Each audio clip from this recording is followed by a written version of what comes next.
Good afternoon, everyone. My name is Nirav Shah.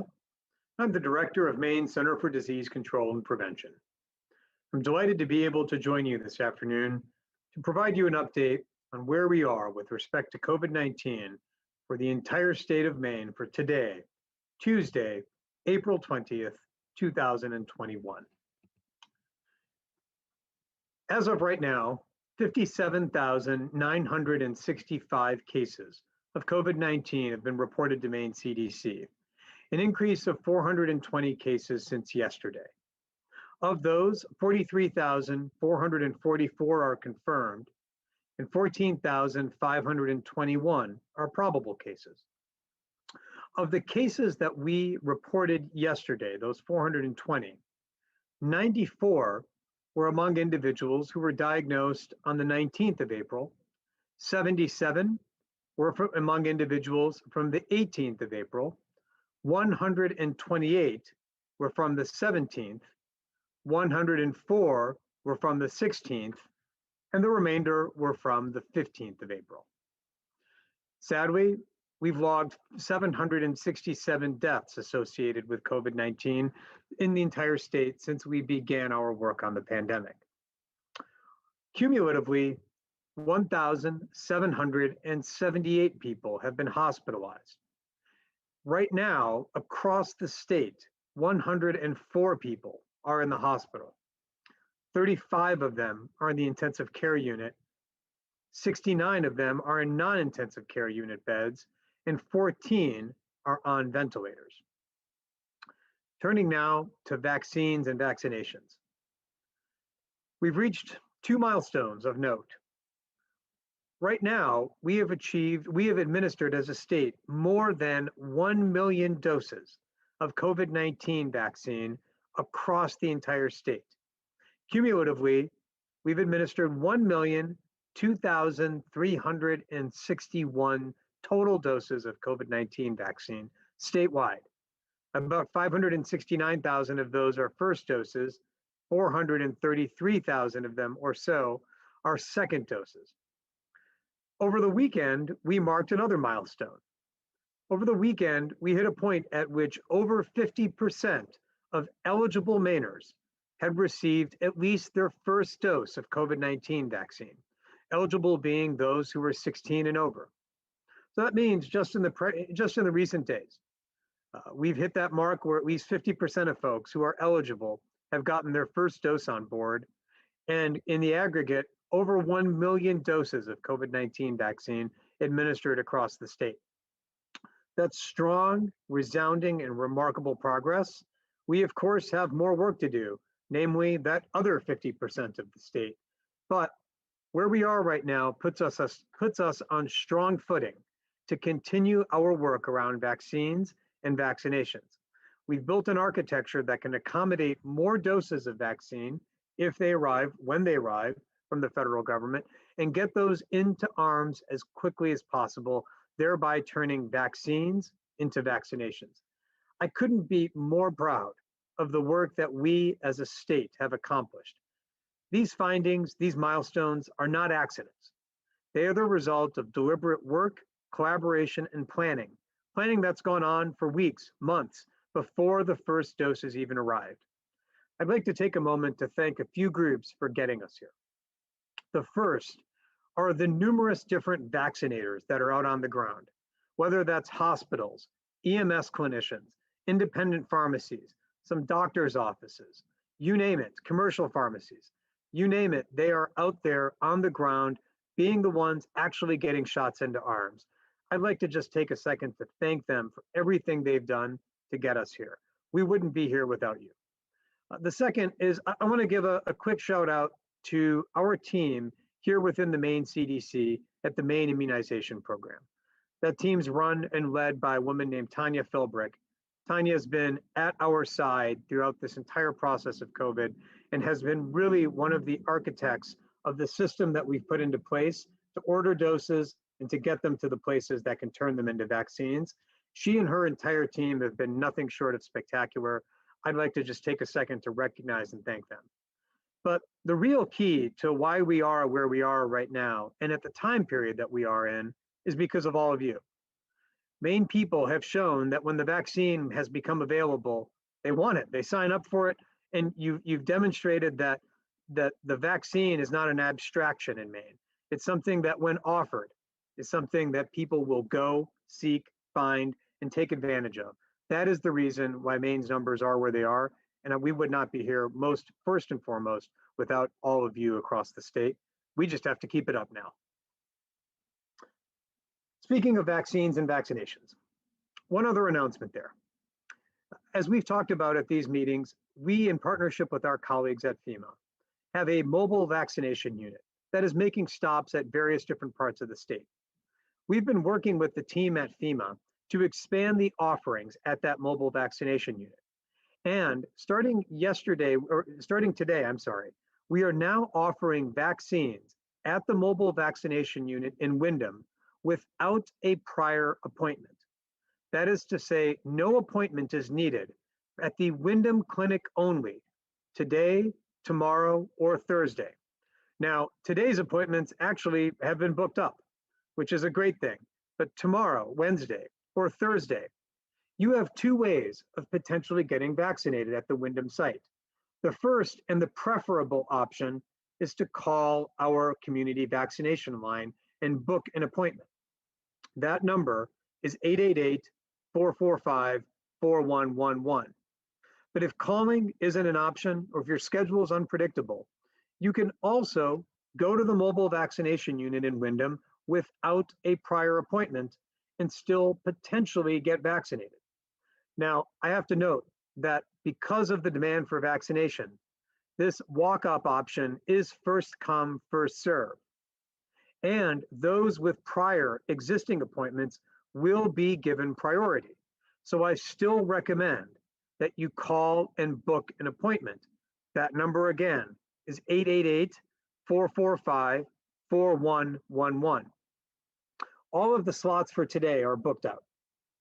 Thankfully, as I noted on social media this morning, we opened this up and folks have queued up and they're ready to get their vaccines. But tomorrow, Wednesday, as well as on Thursday, spots are available.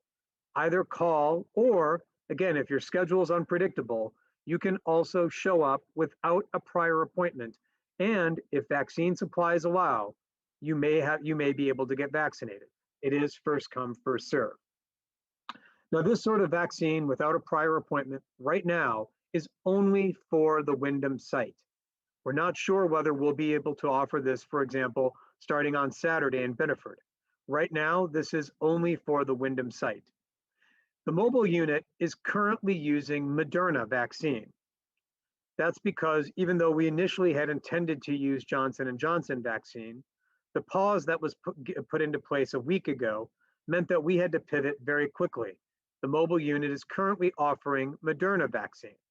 That vaccine is authorized only for those 18 and over. Again, the Moderna vaccine is only for those 18 and over. We know that the Moderna vaccine also requires 2 shots. Given this rapid pivot that we had to make a week ago to shift to Moderna, we will soon be in touch with those who got their first shot at the mobile unit, either in Oxford or currently right now in Windham, to schedule their second dose. And finally, before I turn to some questions this afternoon, one reminder on testing. This is, as many folks are aware, school vacation week. Many families may be traveling, some are staying here, but you may be mixing with and interacting with folks who you may not have been interacting with or mixing with before. This is all the more reason to make sure that testing is something that's part of your plan. Testing is freely available across the state at a number of different types of venues, whether it's retail pharmacies or at a number of our swab and send sites, which remain online. If you happen to be traveling out of state outside of New England, testing or quarantine is required when you come back. I would recommend you make your plans now. Even if you're not traveling outside of New England, again, maybe you were hanging out with or interacting with groups that you haven't been interacting with before, maybe those groups are not yet vaccinated, testing is a way to keep you, your family, your kids safe, particularly before we look to going back to school next week. So I'd recommend that everybody build in plans to get tested before we have kids going back into school next week. Later this week or this weekend is a perfect time and opportunity to make an appointment for a slot to get tested. One of the surest and safest ways to reduce the spread of COVID-19 is for early and rapid testing. Because early rapid testing means we can identify cases, and folks who happen to be positive can isolate, reducing their likelihood of spreading it to others. Testing is freely available across the state. If you have any questions, you can take a look at the state of Maine's COVID website. There's plenty of information there on how, when, and where you can get tested. So with that, I'd like to turn things over to our colleagues in the media. The first question today goes to Chris Costa. Hi there, Dr. Shah. Sorry, let me just pull this up. Was looking at the reported vaccinations administered, I guess, so they were reported today, so they were performed on Monday. They seemed a little lower than what we normally do for a Monday. Can you explain why that might be the case? Yeah, I noticed the same thing early this morning, Chris, and I've huddled with the team to try to get a sense of what might be going on. One hypothesis is that it may be related to the holiday. Folks just not some folks who had yesterday as a holiday, maybe not wanting to get vaccinated. But we've noticed the same thing, and as you've undoubtedly noticed as well, Chris, overall vaccination rates have come down. Now, Maine, I'm still very proud of how we're doing, but the absence of the J&J vaccine has meant that as a state, we're not administering the levels of vaccine we were 8, 9, 10 days ago. But I've noticed that same decline, Chris, and we've put out a word to sites to see what they saw on the ground that might help explain that. Okay. We've also talked about a couple of times on these media briefings, the breakthrough cases, somebody who's been received a final dose of the COVID-19 vaccine, who then still ends up testing positive for the virus. Are you aware of what the current numbers are now? And then the second part of that question is, are there any classifications of a breakthrough death? Has anybody been fully vaccinated and then died from the virus, to your knowledge, in Maine? Yep, sure, Chris. So as of this morning, we have recorded and verified 107 breakthrough cases across the state. When you set that against the 1 million doses that we've administered, another way to frame that is that 99.99998% of people who got vaccinated in Maine did not get COVID. It's about as close to 100% effective as you get in healthcare or public health. We do keep track of those cases, and we report them to the US CDC because they too are following those. And as we get reports, we verify that the person A, had COVID, and then B, actually had 14 days elapse between when they got diagnosed and when they completed their vaccination series. We have recorded one death in an individual who was receiving hospice care, who had passed away 14 days after their second dose of COVID-19 vaccine in connection with COVID. That's the only death that we are aware of, and that was that single individual who, again, as I mentioned, was receiving hospice care. Understood. And last question for you here. I think a lot of people are starting to kind of look as we get towards the end of April, towards May 1 and some changing of restrictions. I think a lot of people are curious about outdoor gatherings and if the state has any particular benchmarks for cases, positivity rate, hospitalizations, total vaccination percentage of eligible people that the state would like to see when considering removing a mask mandate for outdoor activities and outdoor gatherings. Yep, that's a good question, Chris. In recent days, there's been a lot more interest around outdoor mask mandates, what they are, what they accomplish, and whether they need to be in place. Some of the discussion around those, frankly, has come from or emanated in or concerned, I should say, states whose case counts are falling. Sadly, ours in Maine are high and remaining high. And so that's one reason I have some pause there. But I'm certainly aware of some of the recent writing and research that's been underway around mask mandates in outdoor settings. We don't have any announcements at this time, I am taking a close look at that to determine what it might mean for Maine. No announcements at this time.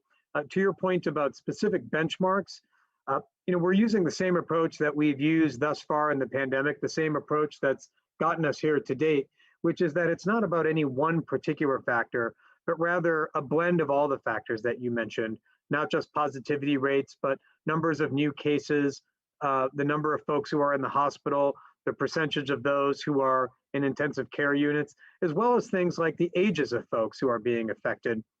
It's a blend of all of those things, but specifically around outdoor masking, again, aware of some of the recent writing about this and the research that underlies it. Nothing to announce today. While we're still in this period of high cases that are staying high, that's where our focus is right now.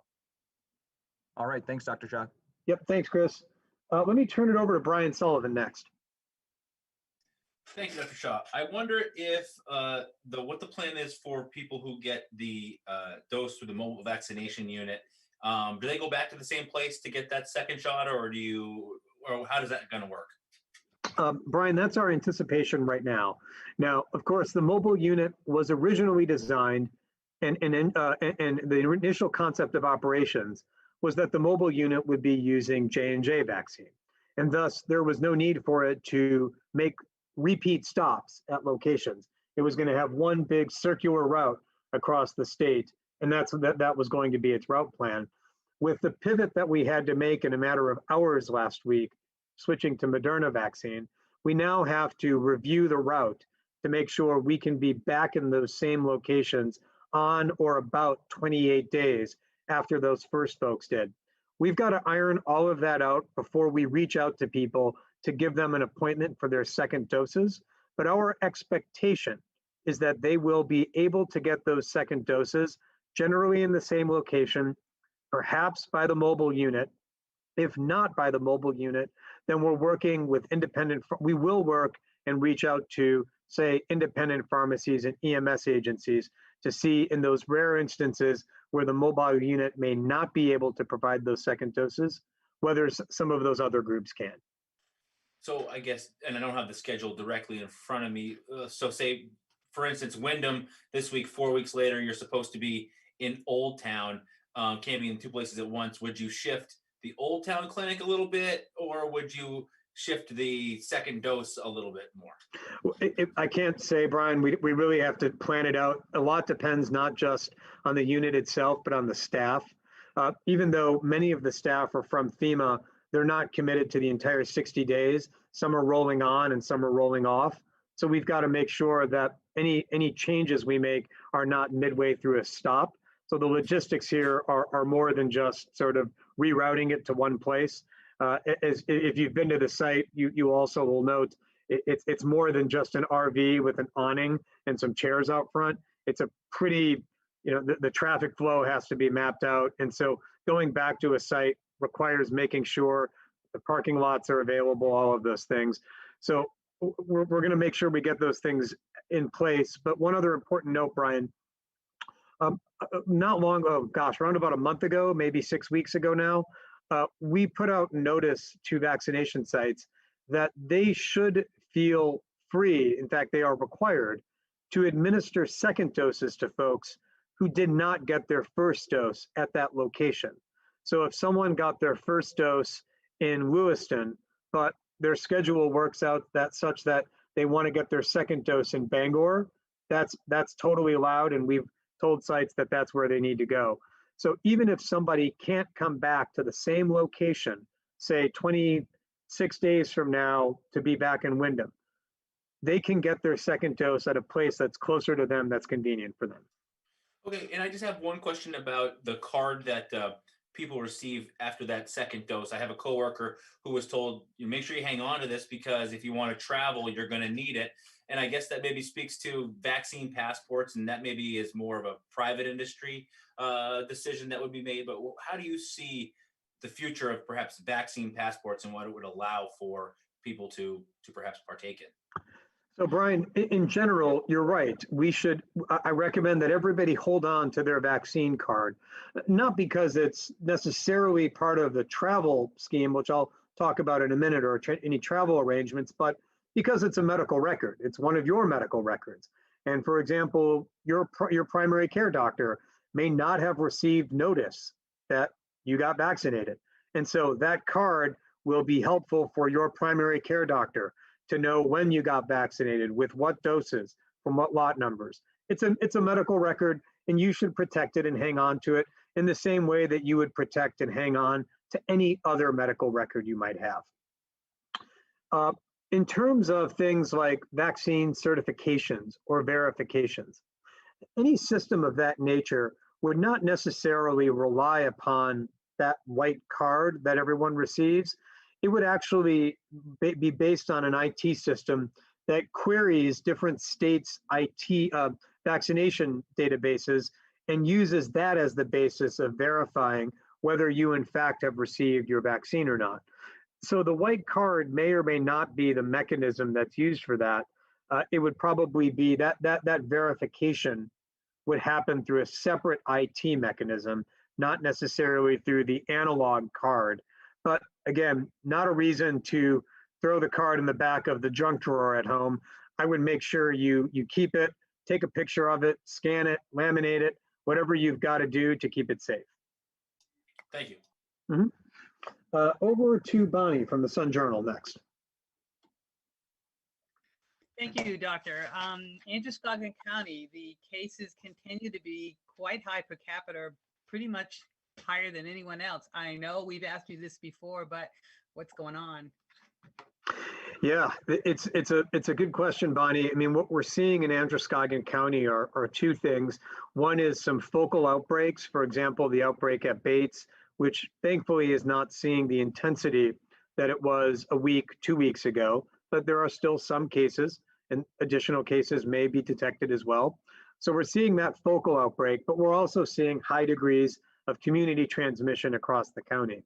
This is all the more reason why folks in Androscoggin County, the best way we can get those numbers down and keep people safe is to get vaccinated. There are appointments available at the Auburn Mall location that's being run in conjunction with Auburn EMS, Central Maine Medical Center. Appointments are available there. This is one of the best things that folks can do. Okay, secondly, is there a breakdown for Androscoggin County about race and gender on the vaccination or the case rate? I was communicating with a local Somali leader, Ron Osman, who said they were working with their community to get people vaccinated, but when the J&J pause happened, it really scared a lot of people. So is there any breakdown that shows that the immigrant population is less likely to get vaccinated or more at risk? I can check and see if we've got those county numbers. It may already be available on the dashboard, but either way, Bonnie, we can check and see. But certainly the pause on J&J has, for many folks, thrown a bit of a monkey wrench into the plans that they had to be vaccinated. Many folks were basing their vaccination decision on the J&J vaccine, for example, either because it was the one they preferred or it was the one that worked better for their schedule. Later this week, the US CDC's advisory committee will be meeting to review what I hope will be more data around what they're concerned about. But in the meantime, though, let me take a moment to reassure folks.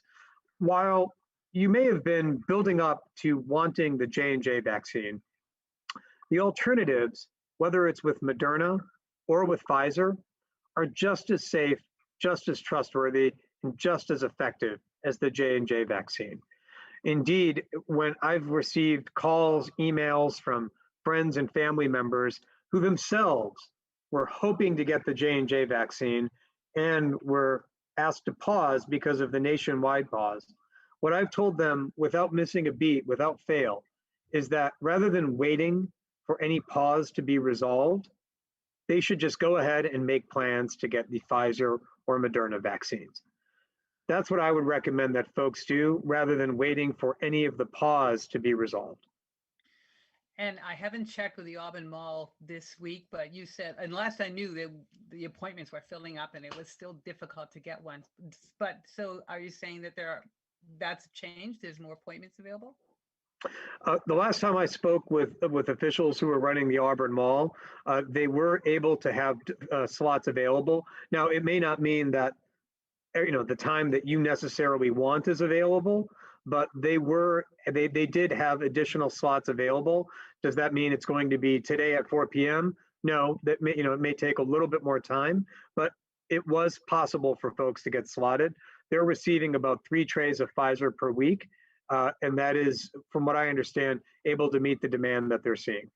Okay, and St. Mary's is doing a clinic at the Longley School in Lewiston this Saturday, but they only have 800 shots. Will they be getting any more than that? Because that seems to be an area where they could really use we don't know what we're going to be getting from the federal government right now. And so without knowing what our state allocation is, I can't comment on what anyone else may be getting this week. Thank you, Doctor. Let me turn it over to Amy Brown next. Thanks, Dr. Shah. Can you give an update on how many cases of each of the variants have now been detected in the state, and also maybe speak to what can be extrapolated from that to what it means, how much of it might actually be in the population? Sure. So as of right now, there have been 30 cases of the B117 variant that have been detected, 3 cases of the 1351, and 1 case of the P1 variant. Making extrapolations based on those is very difficult. The CDC has been working on trying to understand what that means. It's a function of how much testing is underway. Maine is one of the states that is conducting the highest volume of testing of positive samples. We're well over 5%, 5.6% at last count, whereas most states are well below that. The CDC recommends that states do 5%. And again, we're a good measure above that. But even then, it's difficult to extrapolate what that means for the raw number of cases that might be out there in the population. I think the bottom line, though, Amy, and what I think is important for everyone to remember, is that variants are absolutely circulating in Maine. All 3 of the principal variants of concern, the 117, the 351, and the P1, have all been detected in Maine, and we should assume that they are across the state. Do you think it's odd that there's still just been 1 of the P1 detected after it's been a few weeks at least since that initial one was detected, right? Because they're supposed to be highly contagious. Well, we managed to isolate that individual very quickly, so I can't comment on whether it's odd or not. It's we jumped on it very quickly and did what we could. Okay. You're speaking of people who had breakthrough infections, and the person who died in hospice care, was it determined that their death was primarily due to COVID or due to the illness for which they were receiving hospice services? Amy, I won't comment on individual cases. Okay. With what you've said so far, what I'm trying to determine is whether you were telling us that we've had a breakthrough case that has resulted in a person dying from COVID. That's correct. We have had, okay. And are we at or approaching a point where supply will exceed demand here in the state? I don't know. We don't know what the future supply of vaccine will look like. That's really more a question for the CDC and the federal government. We're not at that point now, though. Where supply is exceeding demand? Yeah. No, I think we're still seeing very strong demand across the state. Okay, thanks. Let me turn it over to Megan next. Thanks, Dr. Shah. Just following up quickly on those breakthrough cases, were you, in order to be considered a breakthrough case, do you have to be fully vaccinated or can it be after 1 shot? No, you have to be fully vaccinated, and that's why we have a team of epidemiologists who, among their various duties, is to take reported cases of individuals who have gotten confirmed COVID, who indicate that they've been vaccinated, and then compare that against our registry of who's been vaccinated to ensure that if they got COVID, it was 14 days after their 2nd dose or their 1 dose of J&J. Okay. And do you think there's a correlation between the loosening of restrictions here in the state and rising cases. We mentioned last time we spoke that variants are likely a part of that as well, but is there correlation or causation? I don't know that it's causation. If you take a look at the increase that's happened across the country, it has been in or even in New England. It's been in states that opened up their restrictions at different times, but all generally experienced an increase in cases at pretty much the same time. So it's not clear to me that there is a direct causal link between the small opening of restrictions, in our case, increasing capacity limits somewhat, so on and so forth, and the increase in cases. My hypothesis continues to be that it is driven predominantly by variants. Okay, thank you. Over to Caitlin Andrews next. Hey, good afternoon, Dr. Shah. We have noticed just a few small rural hospitals have put out statements saying they're halting vaccine clinics. Some have said they've had a hard time filling appointments. Others have said it's because they've stopped getting any vaccines and so they just cannot. And so I was curious to know if you've observed, what you've kind of observed around that. Are you seeing some areas experiencing less demand or having a harder time filling appointments in particular? And is the state changing how it sends vaccines accordingly? Yeah, we've noticed a little bit of that, Caitlin, just a little bit. I mean, I still stand by what I said in connection with Amy Brown's question, which is statewide, we're seeing strong demand.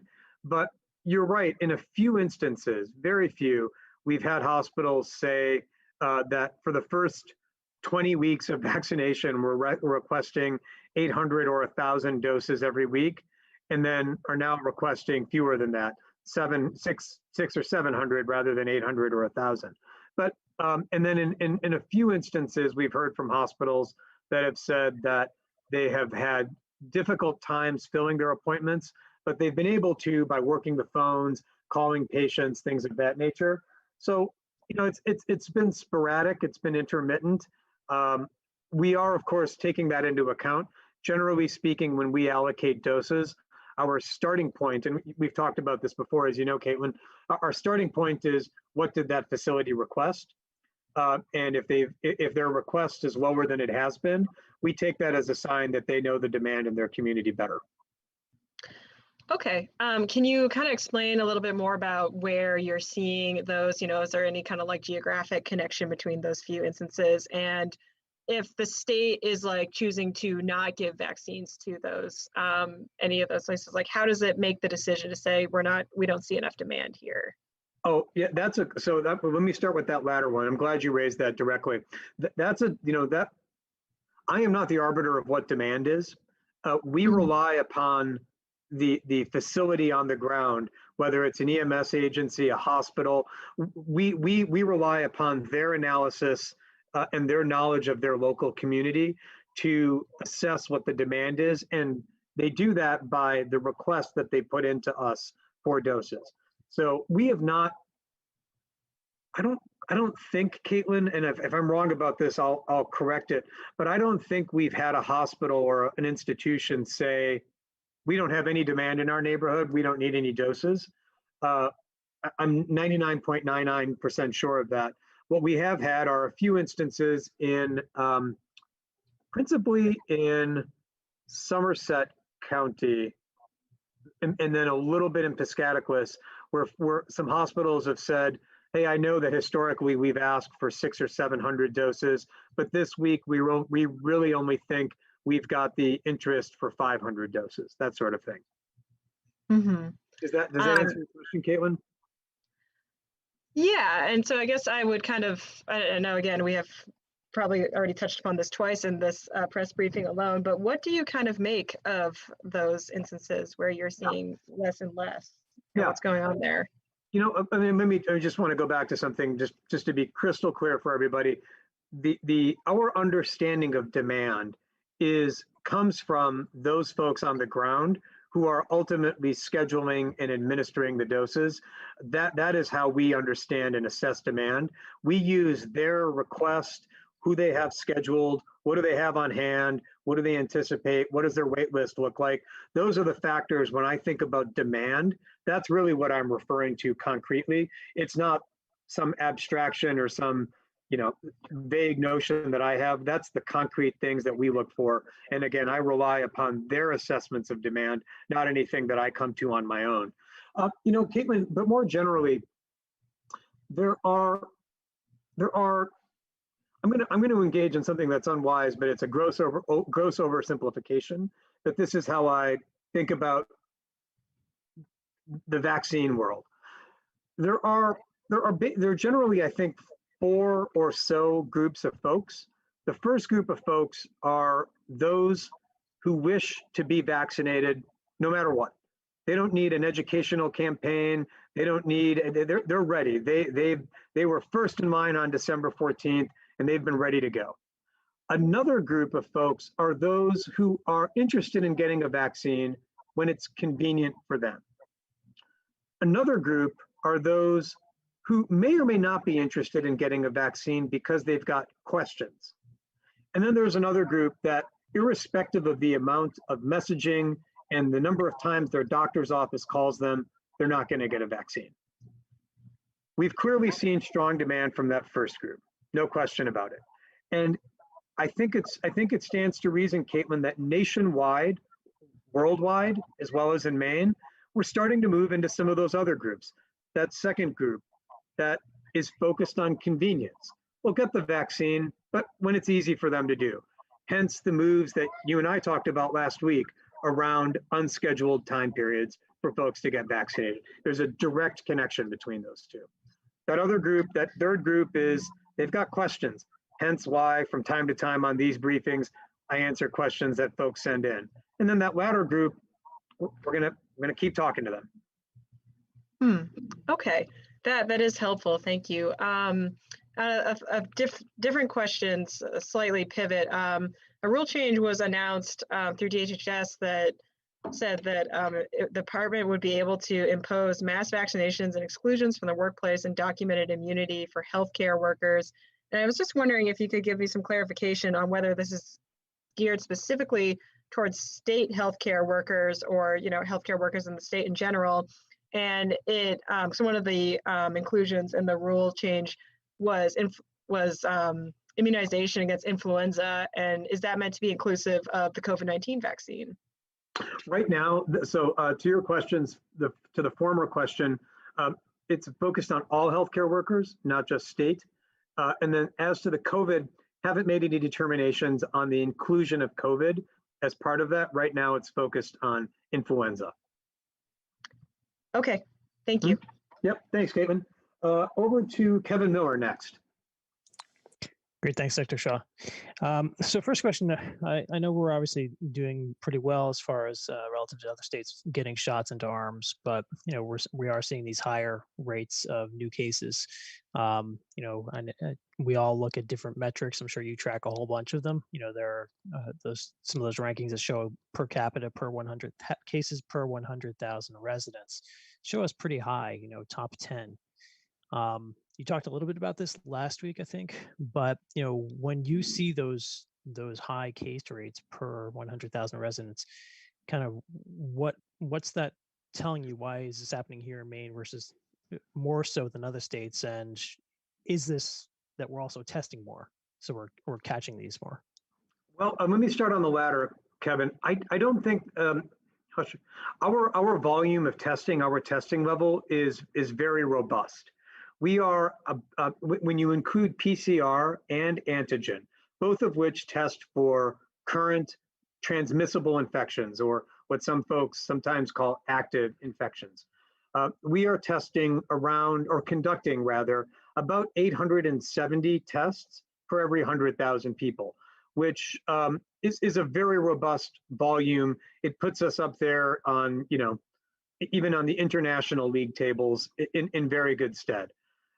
And I don't want to say that we're testing more, but what I will say, Kevin, is that that robust volume of testing gives us confidence in the precision and accuracy of things like the positivity rate. It means that the positivity rate tells us what's happening.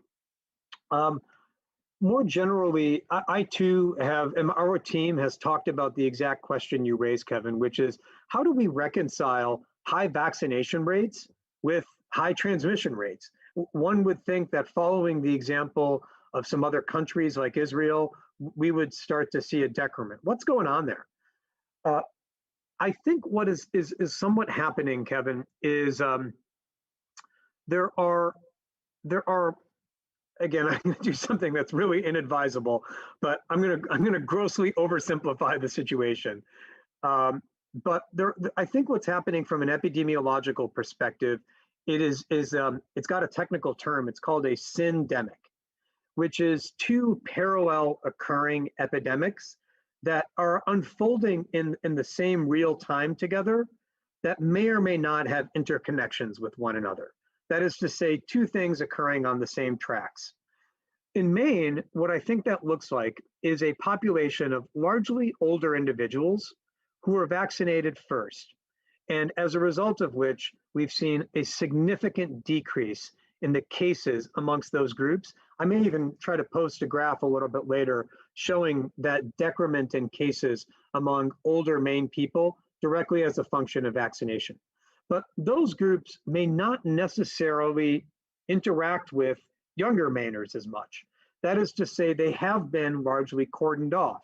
And so the fact that they are vaccinated doesn't really reduce the likelihood among younger Mainers that there are interactions that might lead to COVID, right? So in order for there to be population level immunity, a lot of folks that intermix with one another need to start being vaccinated.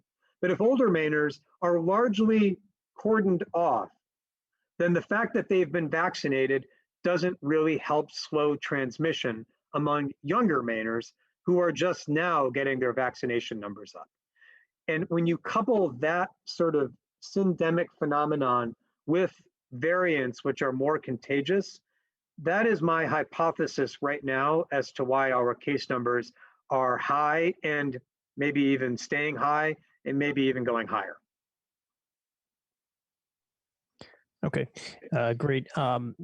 Just going back to the breakthrough cases, have you guys taken a look at how many of those, the 103 or whatever it was, how many of those had symptoms? How many of those had severe cases? Oh, yes. Okay. I thought you were going to ask another question, which I will go ahead and answer anyways. But as to symptoms, I'll get you the exact number, Kevin. It's very few. It was fewer than 20% who had symptoms. And I'll also get you the numbers of those who have been hospitalized, or I'll try to provide them to everybody. Very, very few hospitalizations, far fewer than would be expected in an unvaccinated cohort of 107 people. And proof positive there, of course, that the vaccine works very, very well, even though folks on occasion may have gotten COVID. Again, 99.99998% didn't. And then even among those who did, very, very, very mild cases, very few hospitalizations. And then where I thought you were going, Kevin, is are variants driving this? Is there a link between variants and breakthrough cases? And as of right now, we have not seen a clear relationship. That is to say, variants are not overrepresented among the breakthrough cases. Okay, great. And then one last question just about vaccine distributions to the retail pharmacy program. We did see a decrease that went to the pharmacies this week over last week. Do you know kind of what's going on there? It's not just attributable to the J&J because we didn't have any J&J vaccines last week either. Yeah. Is that a function of less demand that you're hearing on that level? No, I don't think it is, Kevin. But one important process note: we do not control the allocation to the retail pharmacy program, the allocation that goes to, nor do we control the allocation that goes to federally qualified health centers. Those are made independent of the state and are made directly by the federal government to those pharmacy chains. So they do not seem to be a function of either things like demand, and certainly not a function of anything that Maine CDC does. But more generally, Kevin, you raise a really good point, and it's concerning because when you factor in all vaccinations that are coming into the state this week, Maine is actually getting fewer vaccines than we got last week, right? So last week, as a state, we received 53,710 first doses. This week, as a state, we're getting 50,780 first doses. 2,930 fewer first doses that are coming into the state this week as compared to last week. Some of that is a function of the pause on J&J, but I'm not sure if all of it is. Great, thank you. Let me turn it over. Let me rephrase that last piece, Kevin. Some of it may be a function of the pause on J&J, but there may also be other factors at play as well. And let me go next to Charlie at Maine Public. Hey, thanks, Dr. Shah. First, just a follow-up question from the breakthrough cases. Have you been sending all of those or some portion of those for the gene mapping to look for variants? And yeah, is that happening with all of them or some of them? Yeah. Well, Charlie, the answer is that our approach is to try to sequence every single breakthrough case. Sometimes in a couple of instances, it hasn't been possible because, for example, the genetic material from the person's original test, they may have gotten their test from, I'm just giving you a hypothetical, from a saliva-based test. In tests that were done on saliva, that genetic material cannot be salvaged in order for there to be genomic sequencing. We try to reach out to folks to get a new sample. Usually we are able to. Our policy is to try to sequence every single breakthrough case, but as we get more cases, it may be harder to do that because of some of these technical difficulties. So we may not be able to do it in every single instance, but that is our policy. Okay.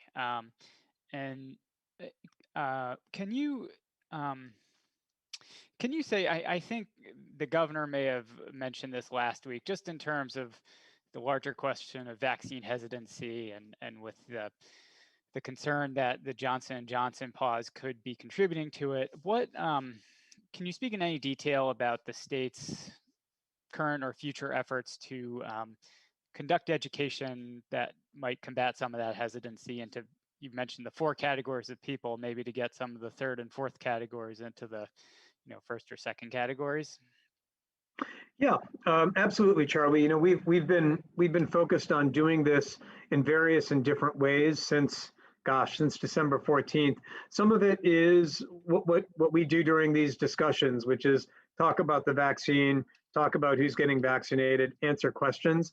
Some of it is social media driven. We're working with Facebook, Instagram, and others to do 2 types of different campaigns or ads, those targeting those 2nd and 3rd groups. One type is convenience driven. Hey, you want to get vaccinated? Click here, that kind of thing. Another is more driven toward question and answer for that 3rd group. So both of those, Facebook, Instagram, et cetera, should be getting in the water pretty soon. As of last week, we had given the content to Facebook for their review, and we were just waiting on a thumbs up or thumbs down from them to make sure it was good to go. And then another piece of this, Charlie, that I think is important, recent survey data suggests, national survey data suggests that for those who have questions, and maybe even for those who are at the outset convinced they don't want the vaccine, to the extent that there are messages that work for those groups, messengers that work for those groups, what some survey research has found is that overwhelmingly, the one group of folks that those folks will listen to are their doctor or doctors. And so we've been working with the Osteopathic Association and the Medical Association to cut quick ads of Maine doctors talking to their patients about why it's important to get vaccinated, why when they were offered the vaccine, they got vaccinated. And we're looking for different ways we can use those. Some of it may be in mass media, but I think some of it may also be individual doctors' offices taking a minute to send a link or an email to their patients saying, hey, here's Dr. Jones, and she wants to talk to you about why you should get vaccinated. That's something that I think is really critically important for those third and hopefully even those fourth groups. Great. And sorry, just one more about the mobile clinic in Wyndham, the walk-in appointments. Can you just articulate what sort of population or what benefit do you think that could bring by opening those up? Great. And Charlie, we're starting here. Two just important notes at the top. Right now, it's Wyndham only, not Biddeford, not subsequent sites, not Freiburg yet. Right now, this is only Wyndham. Secondly, to your question about, and sorry, second thing is we're not done with no appointment or non-appointment vaccinations. We're working with other sites across the state as well to roll out similar times and hours. But Charlie, where I think it is valuable is in that second group that I mentioned a moment ago. Folks who are interested in vaccines, but for whom convenience is a premium. These may be folks that just don't have the time to call a number or go online and schedule, or for whom the normal hours just don't work. They don't have the predictability in their day to know for sure that at 10:25 a.m. on Thursday, they can be at a particular location, but rather the flexibility to say any time between 8:30 and 4:30 would work for them. That may be because their work schedule doesn't allow for that precision. It may mean because, again, they don't have the control over their day to know exactly when they can take 20 minutes. I think that's the group that is for whom convenience is the premium. These unscheduled hours, that's really where I'm hoping to offer a service. And indeed, Charlie, since I put that on Twitter this morning, all the unscheduled appointments have been snapped up in Wyndham. Okay, thank you, appreciate it. Yep.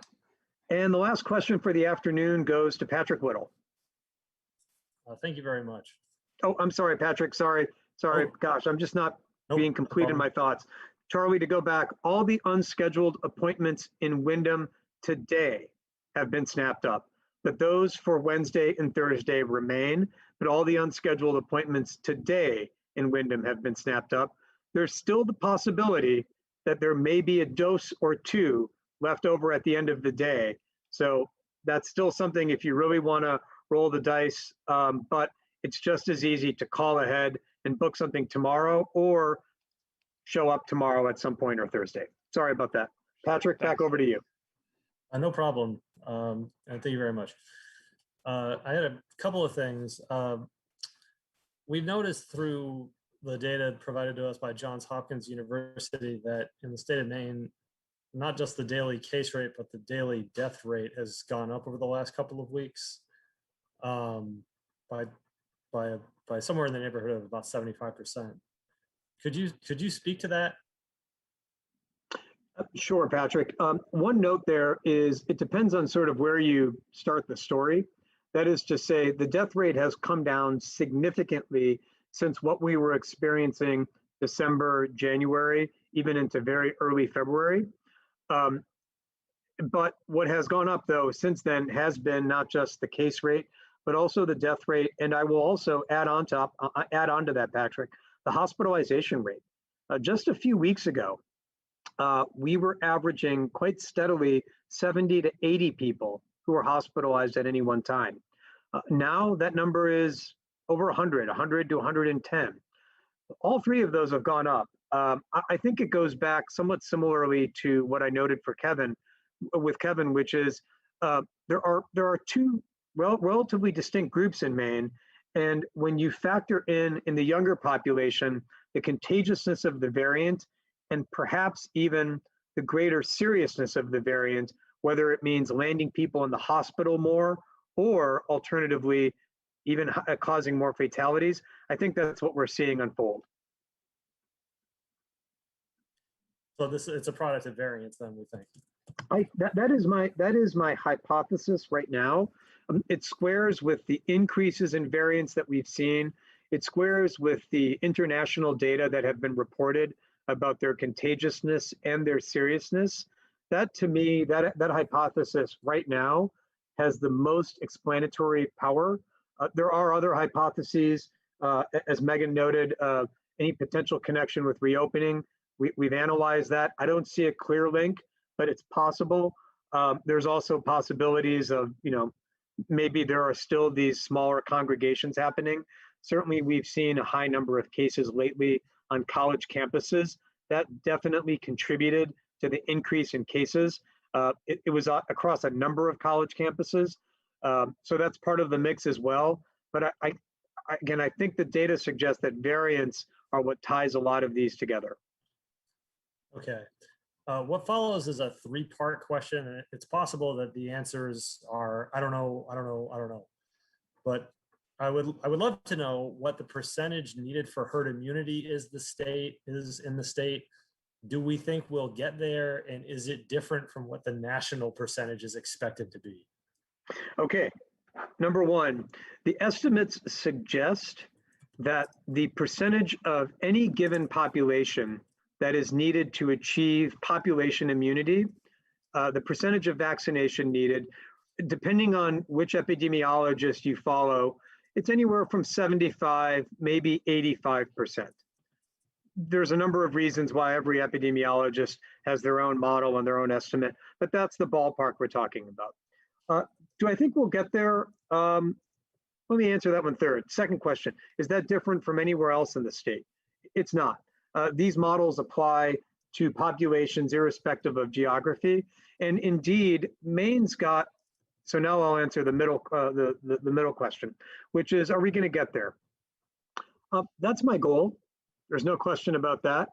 And Maine started our vaccination journey from a lower relative number of cases, which puts us in a better position to halt the spread, even though it doesn't seem like it right now, as well as achieve that higher level of immunity. Our goal is to get every single person in Maine who wants to be vaccinated. If there's any state in the country that can get to that 75 to 85%, it's going to be Maine. It's absolutely going to be Maine. I think we've got as good a shot, if not the best shot, of any other state to get there. See, one final thing: a couple of the private colleges in the state have announced that they're going to be requiring coronavirus vaccines to return to campus, and at least one of them has also said that that's contingent on moving from being under the emergency use authorization to having full FDA approval. Unless I'm mistaken, I don't think we know when full FDA approval could possibly be. I think it's possible it might not be by the fall. So are those requirements going to be able to be in place if it's not approved yet? Patrick, I'm not 100% sure. As you noted, some groups have based their requirement upon full approval versus the emergency use authorization. Others have not. I don't have any specific or particular insight into when the FDA would grant that full approval. It's what's called the BLA, the Biologics Licensing Approval. I'm not sure where the vaccines are in that various process. But what I will say is this, though. I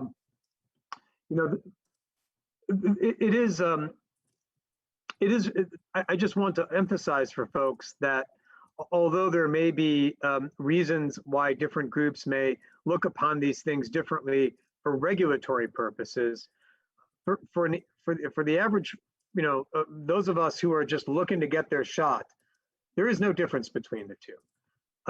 The vaccines, having received emergency use authorization, went through the same rigorous scientific study and development process that would have otherwise been gone through had it gone through the normal authorization or approval route. As I've mentioned before, there's a notion out there that by going the emergency route, corners were cut. When that wasn't the case, what was cut was red tape, not corners when it comes to safety. So I don't have any concerns over the safety of these vaccines, or to put it differently, I don't think the vaccines in my mind will be any more safe or more effective if they were to receive full approval versus what we have right now. Okay, terrific. Thank you very much.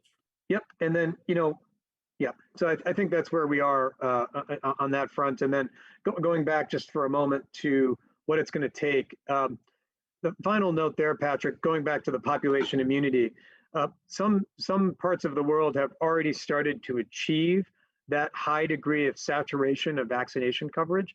Some countries as well as some regions have. And unsurprisingly, having achieved those high levels of vaccinations, they have seen case rates fall. They've seen hospitalizations plummet. That's certainly our goal. And again, if there's any state that can do it, it's going to be us. It's absolutely going to be us. Or it's going to be, well, we'll get it done. So with that, thank you all for your time this afternoon. Very much appreciate the questions. Appreciate everyone taking a minute to tune in. I hope everyone has a great day. We look forward to chatting with everyone again later this week. In the meantime, as always, please be kind and take care of one another. We'll catch up again on Thursday.